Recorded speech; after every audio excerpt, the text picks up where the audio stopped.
Now, I want to get busy on the first couple of subjects for today.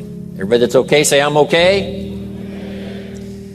Here's the first subject that I've found so interesting. I want to share it with you. Then I want to talk about personal development, the subject that I started listening to age 25 that revolutionized my whole life, from my mentor, Mr. Earl Schoaf. Here's an interesting subject. Just jot it down now. It's called enlightened self-interest. Enlightened self-interest. It's a fascinating study to study the idea of self-interest. But just make this note, all of us, have self-interest. The key is for it to be enlightened so that everybody wins and no one loses. Our first interest is to survive. What does it take to survive? Our second interest is to succeed. What does it take to succeed? What does it take for me personally to survive and to succeed? Can I legitimately be interested enough in the things that help me both succeed and survive? And here's what I discovered. The answer is yes.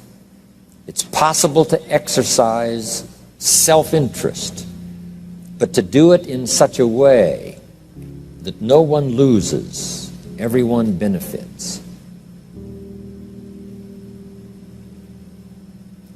Key phrase: life was not designed to give us what we need. Life was designed to give us what we deserve. We do not reap a harvest in the fall because we need it. We reap a harvest in the fall because we deserve it. Not necessarily from a moral standpoint. Of course, there are some moral laws as well, spiritual and moral laws. But just the basic laws that simply say if you wish to reap, you must plant. So jot this down. Reaping is reserved for the planters. And the reason they reap is because they deserve it. They're the planters. They deserve to reap. Interesting Bible phrase that says, if you keep knocking, you'll find open doors. Good phrase to jot down. If you keep knocking, you'll find open doors. Doors of opportunity. Doors of a chance to meet someone. Doors open for association. Doors open to find someone special. Doors open to find a unique business colleague. If you keep knocking, the phrase says, doors of opportunity are open to those who continually knock. So we don't find open doors of opportunity because we need them. We find them because we deserve them. Only those who knock deserve to find an open door. But the promise is, if you continually knock, you'll find doors of opportunity. It says, if you search, you will find. So make the note, it's good. Finding is reserved for the searchers because they deserve it.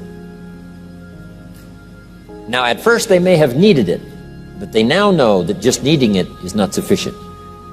But if they need it, now they must qualify for it. The reason why you're going to be blessed with good ideas this weekend is because you've come searching. You've gotten on an airplane to come searching. Got in your automobile to come searching. You got here searching. Now you're ready to receive. And for those who search, they will find answers. They will find plans, imagination to stir yourself into action for future benefit. So if you search, to find a good idea, you must go looking, go searching. You've got to go to church. You've got to go to class. You've got to go to the seminar. You've got to go to the library. You've got to go to the books if you wish to find. Rarely does a good idea interrupt you. Rarely. But if you will search, you will find. So we get not what we need, but we get what we deserve. It says if you ask, someone has an answer. If you keep asking, the answers belong to you, because by virtue of asking, you have qualified. So we don't get what we need, we get what we deserve. The mother on welfare should be taught in some small manner that hopefully she can begin deserving the welfare check. Not getting it because she needs it, but now starting to get it because she deserves it.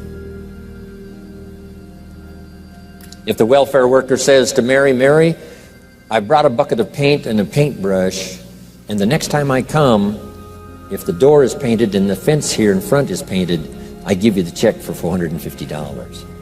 Not that painting the door and painting the fence is worth $450. It's not worth that much, but it is the beginning of the process. So make that note. I want to begin the process of deserving. What would that be? What process should I begin engaging in to deserve good health, to deserve a good relationship, to deserve prosperity, to deserve an enterprise, to deserve the opportunity to build a city? What must I do to begin the process of deserving? So now the welfare worker comes back and the door is painted and the fence is painted, and now Mary gets the $450 to help take care of her children, not because she needs it, but because she's beginning to deserve it.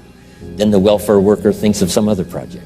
She said, Mary, if these weeds are gone and this little garden is cultivated, when I come back, now that the door is painted and the fence is painted, if the weeds are gone and this little garden is cultivated, you get the $450.